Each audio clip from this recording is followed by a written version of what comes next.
ये न गैस के कम किए, न डीजल पेट्रोल किसी का कम नहीं किया। और वो पूरा जनता का पैसा ये चूसते रहे लोग। सामने चुनाव आ रहा है, चुनाव का एक भय। दूसरा, जो इंडिया जो हमारा एक गठबंधन बना है मजबूत, उसकी लगातार मीटिंग्स हो रही हैं, लगातार हमारे वरिष्ठ नेतागण, पूरे देश के नेतागण उसको क्रियान्वयन करने पे, पूरा उसको मूर्त रूप देने पर लगे हैं। और अभी 2 बैठकें हुई हैं, एक पटना में हुई है, दूसरा मेरी जानकारी में कर्नाटका में हुई, बेंगलोर में, तीसरी महाराष्ट्र में भी, बॉम्बे में इसकी तैयारी चल रही है। अभी 2 ही बैठक के बाद से इन लोगों की इतनी हवा खराब हो गई कि हर जगह पे अब इनको लगा कि नहीं, अगर नहीं करेंगे हम जनता का जो शोषण हम कर रहे हैं, अगर ये दाम कम नहीं करेंगे तो जनता इसका जवाब, इसका निश्चित तौर से आने वाला जो 5 चुनाव भी है 5 स्टेट का, और उसमें चीज़ें हमारी खराब होने वाली है। 5 स्टेट चुनाव ये हारने वाले हैं। इस नाते इन लोगों ने ये जल्दबाजी में निर्णय फटाफट निर्णय लेने का काम किया। नहीं कम, अरे आप देखिए ना भाई, 400 रुपये में तो हम दे ही रहे थे 2014 में इनको, 2014 के पहले तक। इन्होंने कहा था मोदी जी ने कि अच्छे दिन आने वाले हैं, तो जनता को लगा कि कांग्रेस 400 रुपये में दे रही है, ये आएंगे तो 200 में दे देंगे, 300 में दे देंगे, सस्ता कर देंगे। और क्या मालूम था कि नहीं, 400 का ये 1200 हो जाएगा, मतलब तिगुना हो गया, 4 4 8 1200 रुपये हो गया। तो जनता अपने आप को बहुत ठगा महसूस कर रही थी और बात घुमाई जा रही थी। केवल भय है, डर है, चुनाव हारेंगे।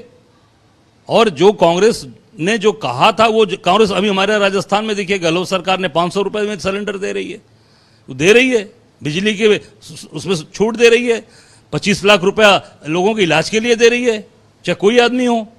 तो ये सारी सुविधा, आयुष्मान कार्ड इनका है, वो कहीं इस्तेमाल नहीं हो पा रहा है, लोग जाते हैं अस्पताल में, उसका कोई इस्तेमाल नहीं कर पा रहा है। तो मैं समझता हूं कि ये सब चीज़ें इनकी धीरे धीरे ये जनता की नज़र से उतरती जा रहे हैं। और केवल चुनाव को देखते हुए इनका सारा निर्णय, मैं सीधे कहना चाहूँगा, कोई भी निर्णय ये चुनाव के पहले, चुनाव के समय लेते हैं। आप उठाकर देख लीजिए, पहले का भी देख लीजिए, जितने निर्णय हुए सब चुनाव के आसपास हुए हैं। आम जनता को सुविधा दीजिए ना आप। आपने कहा था अच्छे दिन आएंगे, अच्छे दिन कब आएंगे? चुनाव का समय आता है तो बड़ी बड़ी लुभावनी बातें होती हैं। अमेठी में लगातार स्मृति ईरानी जी ने चुनाव में भाषण दिया कि कमल का बटन दबाओ और 13 रुपये किलो चीनी ले लो, ये भाषण में बोला उन्होंने। तो अमेठी की जनता, सीधी सादी भोली भाली जनता को भगा दिया, भ्रमित कर दिया। इसी तरह पूरे देश में बड़ी बड़ी बात करके मोदी जी ने बनारस में यही बड़ा कार्यक्रम किया था, यहाँ आपके ये खजूरी में, वहाँ पर सबसे पहली सभा की थी, बोला था अच्छे दिन। काशी की जनता, भोली भाली जनता, भोले की नगरी की जनता, भोले लोग, वो बेचारे को समझ लिए कि नहीं ये आएंगे, जनता ने बोला आएंगे। अब वो देखिए यही है, 400 रुपये का सिलेंडर 1200 कर दिया, आप 200 कम कर रहे हैं। आज राहत दे रहे हैं कि रक्षाबंधन के दिन कम कर रहे हैं। अरे बहनों को की सुरक्षा करिए, बहनों को जो लोग बहनों के खिलाफ कार्रवाई करने वाले लोग हैं, जो बहनों को मार रहे हैं, जो बच्चियों को मार रहे हैं, जो क्या बेटी बचाओ पढ़ाओ, उसमें जितने भी इस महिलाओं के अत्याचार पे लोग शामिल हैं, चाहे वो अमरमणि त्रिपाठी का भी आप देख लीजिए, प्रकरण भी सामने चल रहा है, जो मधुमिता शुक्ला कांड में, और उसके पेट के अंदर बच्चा था, उसको मारने में, वो जघन्य अपराध में उसको छोड़ दिया सरकार ने।